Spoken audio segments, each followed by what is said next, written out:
Hello, on se retrouve aujourd'hui pour un petit audit d'une selle que j'ai achetée. C'est une selle que j'ai achetée en ligne. Je ne sais pas encore si je vais monter avec ou pas. D'ailleurs, Gaëlle va très vite me le dire. Moi, je l'ai achetée parce que je suis aussi experte en art et c'est également pour moi un objet de collection. C'est une selle Hermès. Et voilà, vous allez la découvrir et on va en savoir un peu plus dessus. Alors, première chose, on va déjà regarder l'état des contreforts. Donc ici, on peut voir que de ce côté-là, c'est nickel. Et l'autre côté, impeccable aussi. Donc il faut surtout qu'il n'y ait pas de fente au niveau des trous, parce que ça peut se déchirer. Ou alors qu'il soit évidemment décousu. Donc là, ce n'est pas du tout le cas. On voit que la couture, elle tient bien. Donc il n'y a pas de souci au niveau des contreforts. Ok, déjà premier point. Ça, c'est bon. Pour expliquer un peu, en toute transparence, la selle, je l'ai achetée à environ 300 €, frais de port inclus, et je savais pas vraiment à quoi m'attendre, parce que les achats en ligne, c'était toujours un peu la surprise du chef, quoi, à la fin. Évidemment, mais ça se voit tout de suite. On regarde les coutures au niveau du siège. Donc là, il n'y a pas de trou, c'est impeccable, tout va bien. Ça s'abîme plus souvent quand on a un petit bourrelet ici. Là, c'est pas le cas, donc la couture, elle n'a pas bougé, c'est impeccable. Ok. Et surtout, le point le plus important, c'est de vérifier si l'arçon est encore en bon état, puisque si tu veux monter avec, il va falloir que, évidemment, tu aies un arçon qui tienne la route et qui ne soit pas cassé. Donc ça, ce qu'on peut pas faire avant de l'avoir entre les mains, finalement. Non, mais encore une fois, si jamais on achète une selle décorative, c'est pas grave de ne pas l'avoir eu entre les mains, mais si on achète une selle pour monter, il faut quand même pouvoir la regarder avant de l'acheter. Alors, pour vérifier si l'arçon est cassé, c'est très simple. On prend la selle, on met le trousquin face à soi, comme ça. On met ses mains sur le pommeau et on tire.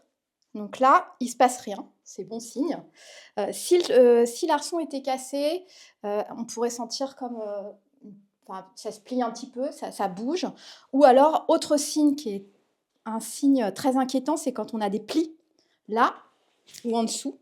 Ok, donc ce qui n'est pas du tout le cas là. Après, c'est pas fiable à 100%.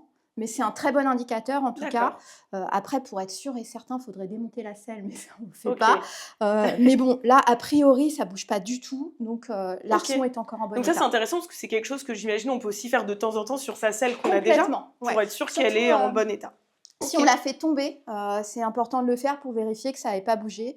Parce que monter avec un arçon cassé, c'est mauvais pour nous et c'est surtout hyper mauvais pour le dos de notre cheval. D'accord, et trop cool. Merci pour ces premiers points.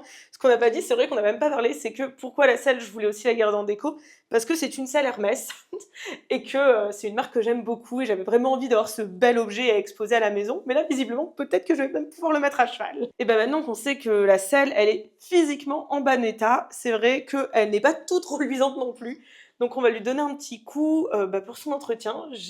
Voilà, j'attends tous tes conseils pour la faire reluire. Alors là, elle a besoin d'un bon nettoyage.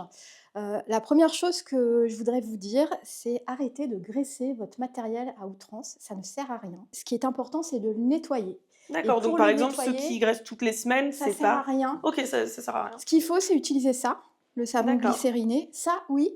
Idéalement, si vous pouvez le faire après chaque utilisation de votre matériel, c'est le top du top.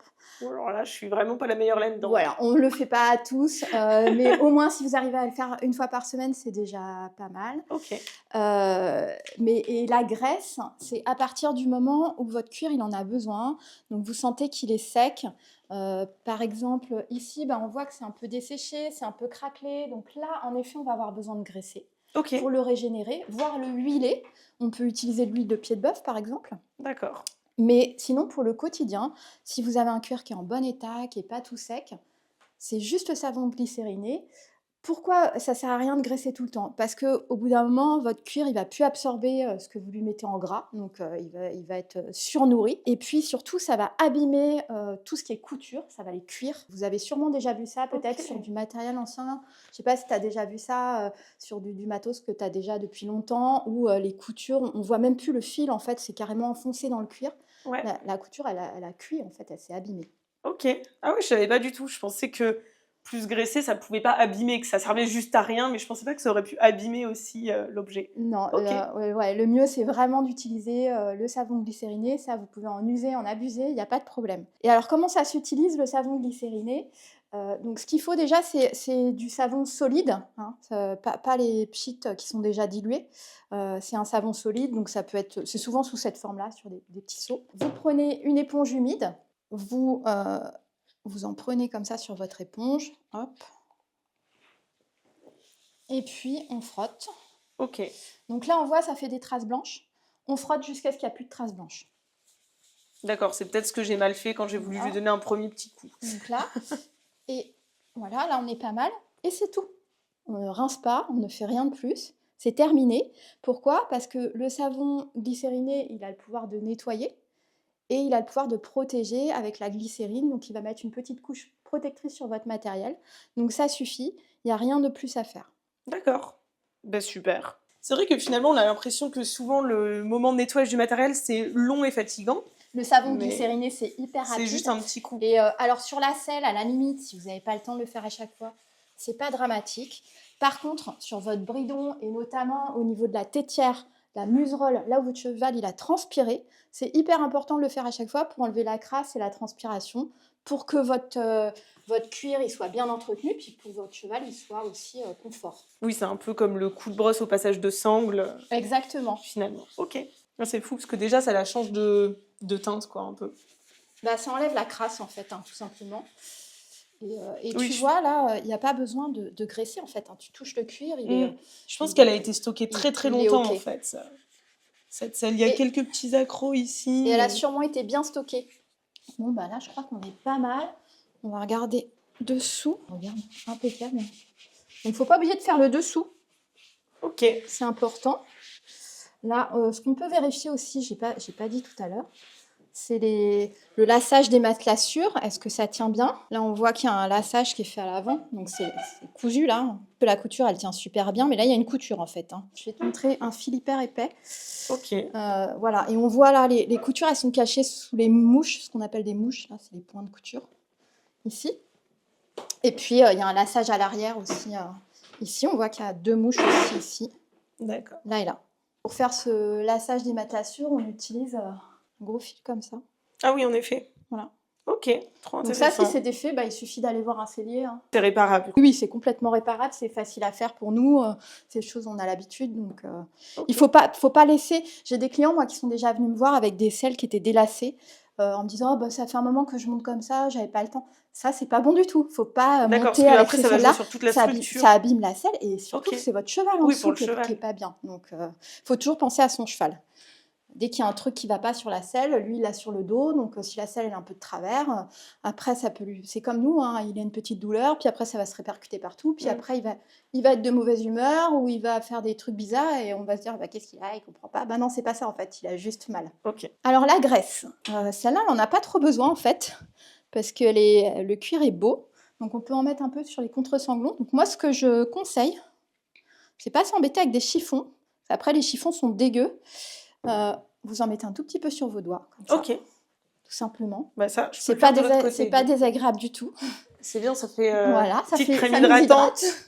Et puis vous étalez comme ça, tout tranquillement. Et là, tu fais du coup tout le long. Ouais, tu en mets partout pour bien les assouplir. Parce que eux, ils avaient un petit peu besoin. Là, on voit sur celui-là, il y a une toute petite déchirure qu'il faudra surveiller, mais pour le moment, il n'y a rien d'alarmant. Ok. Ah oui, de ce côté comme ça, là, un peu, tu veux dire. Ouais, voilà. Ok. Vous savez que sur mon compte, on parle d'équitation, mais aussi de mode, parce que Collection Equine, c'est une friperie autour du cheval. Et on a pensé que c'était important de dire que tous les produits que vous pouvez acheter pour l'harnachement, pour votre selle, vous pouvez aussi les utiliser pour, par exemple, là, j'ai pris une veste en cuir ou pour un sac. Là, j'ai amené un sac qui est une superbe pièce. C'est un sac Christian Dior Archive des années 2000. Comme vous voyez...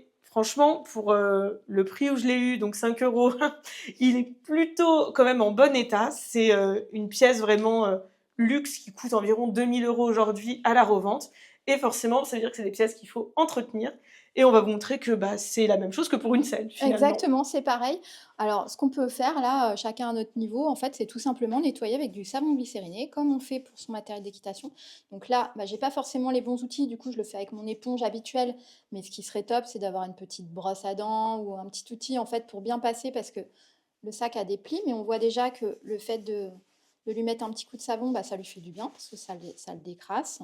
Et puis, ça fait ressortir le bel éclat du cuir qui ne s'est pas trop abîmé en fait, hein. Il est encore dans un super état. C'est vrai que Vraiment, sur des marques comme ça, Hermès, incroyable, hein. Dior, Ouais, il est très très beau, mais tu vois là, il y a plein de petits plis, ça vaudrait vraiment le coup d'aller bien passer, bien le nettoyer.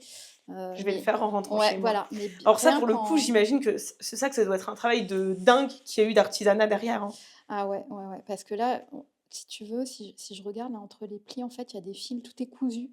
Ok. Même là, il y a toutes ces petites pièces-là et tout. Non, il est très très beau. Ben voilà, en tout cas, sachez que double utilisation des produits. Voilà, et ce qu'on peut faire après, voilà, là il est pas mal poussiéreux, même à l'intérieur des plis et tout, donc il faudra bien, ça va être un petit travail de patience, c'est pas difficile, mais c'est un peu long.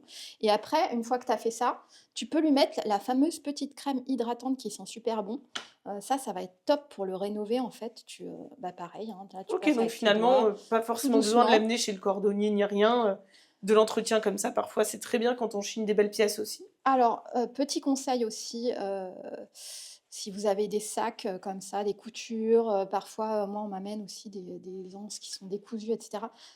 Moi, je ne conseille pas d'aller chez un cordonnier parce que leur boulot, c'est la chaussure. Ok. Et aller plutôt chez un maroquinier ou chez un sellier qui savent comment restaurer ce genre de pièces, en fait, hein, parce qu'il y a des pièces qui nécessitent de la couture à la main. Là, ce serait le cas, par exemple, s'il y avait des choses qui étaient décousues sur un Ok. sac de marque comme ça. Moi, je sais que j'irai à la main. Un cordonnier ne te le fera jamais à la main. Il va passer ça dans sa machine de Ok. cordonnier pour les chaussures. Donc, allez plutôt voir un sellier. Vous aurez un meilleur résultat que Et chez ça, un toi, tu le fais cordonnier. aussi, du coup, Bien dans ton sûr, atelier. puisque je fabrique aussi des sacs. Trop cool. On se retrouve maintenant aux écuries en compagnie de Kabila. C'est ça. C'est ça, de Kabila et toujours de Gaël. Du coup, pour voir en situation comment ça va sur le cheval et tout ce à quoi il faut faire attention quand on achète sa selle pour pas abîmer le dos de notre petit tonnerre. C'est ça. Alors, je te la confie. Quand on achète une selle, qu'est-ce qu'il faut faire pour vérifier que tout est OK? Eh bien, il faut la poser sur le dos du cheval, sans tapis, sans rien, tout simplement. Ok. Voilà. Donc là, on va la tester sur Kabila. Hop, merci. Donc, voilà, on la met comme ça et on regarde déjà sur le derrière si elle pose bien de part et d'autre. Donc l'idéal, c'est de la faire marcher en fait un petit peu. Et puis de regarder si elle n'est pas déséquilibrée, penchée d'un côté ou l'autre. Ok, tu veux que je la fasse marcher? Alors là, c'est pas la peine parce qu'on n'a pas sanglé. Et, Ok. et l'idéal, c'est quand même de sangler, mais je vais te montrer après avec une selle et une autre selle et une Oui. sangle. Donc après, ce qu'il faut, c'est sangler et passer ici sa main sur le côté, une fois que la selle est sanglée, D'accord. et vérifier que ce soit pas serré. En fait, il faut que l'épaule du cheval soit vraiment dégagée pour qu'elle puisse être libre de ses mouvements et qu'on puisse passer une main comme ça sans souci une fois la selle sanglée. Là, tu vois, on n'a pas sanglé, mais je pense que la selle, elle est un peu étroite pour Kaby parce que je pense qu'une fois sanglée, ce sera un peu serré. Donc, on va lui mettre sa selle. Voilà, donc là, Ok, voilà, on voit que le garrot, pose. ouais, il est beaucoup plus dégagé. Bon, là, elle est bien dégarottée, même peut-être un poil trop, hein, elle pourrait être un peu moins. Et donc, on va la sangler. Hop. Donc, sans tapis, hein, pour bien se rendre compte de la manière dont la selle pose, c'est important. Ok. On a sanglé la selle. Et maintenant, on va pouvoir vérifier ce que je disais tout à l'heure. Est-ce que l'épaule est bien dégagée? Oui. Ouais, là, moi, je le vois d'ici. Là, je peux très bien passer ma main. Il n'y a pas de souci, c'est pas serré. L'épaule est bien dégagée, il n'y a pas de problème. Ensuite, on regarde derrière. Bon, là, elle n'est pas dans une bonne posture puisqu'elle a la tête en bas. Donc, il faudrait lui remonter un peu la tête et puis la faire avancer. Il faut vérifier si la selle pose bien sur le dos. Donc là, c'est le cas, il n'y a pas de problème. La selle est bien posée sur le dos. Dernier point, on ne va pas le faire ici, mais il faut monter. Et puis, il faut que quelqu'un te regarde de derrière et vérifie que les deux côtés de la selle posent bien. Donc ça, c'est surtout valable quand on achète une selle d'occasion, puisque quand la selle est neuve, normalement, elle est bien équilibrée, il n'y a pas de problème. Mais quand on achète une selle d'occasion, il faut vérifier ses... Donc, il faut négocier un essai sous caution. Ok. Donc, idéalement, vous demandez une remise en main propre et vous remettez une caution dont vous entendez avec le vendeur et vous l'essayez une fois ou deux sur votre cheval pour vérifier que tout est OK. Ok, et super, merci pour ces précieux conseils. Avec plaisir. Et je voulais savoir qu'est-ce que c'est exactement le métier de sellière et comment t'en es arrivée là? Alors, qu'est-ce que c'est le métier de sellière? Alors moi, je suis sellière-nageur, c'est le terme exact. Donc c'est vraiment, le sellier qui est dédié aux chevaux, puisqu'il y a plusieurs types de selliers. Il y a des selliers qui sont dédiés aux voitures, par exemple, les Ok, selliers garnisseurs ou aux sièges en général et aux voitures. Donc moi, je suis sellière-nageur. Mon métier, c'est de fabriquer du matériel pour les chevaux, donc des bridons, des licoles, des sangles, des étrivières, ok, voilà. Et puis des selles, moi j'en fais pas, c'est un choix que j'ai fait, je les répare, mais je ne les fabrique pas. Par contre, je fais tout le reste. Et bien sûr, on fait des réparations sur tous les matériaux en cuir équestre qui peuvent être ok. abîmés, cassés. Voilà. Donc création, restauration et préservation, du coup, Exactement. j'imagine. Ok, Et comment j'en suis arrivée là? J'étais cavalière, je suis cavalière depuis très, très longtemps, et j'avais un autre métier, j'ai décidé de faire une reconversion professionnelle, après le covid, comme beaucoup de gens. Je suis partie en formation, j'ai passé un CAP, sellière harnacheur, voilà, je suis partie 8 mois en formation et j'ai ouvert mon atelier en 2022, donc ok. Bah bravo pour ton parcours, du coup. merci.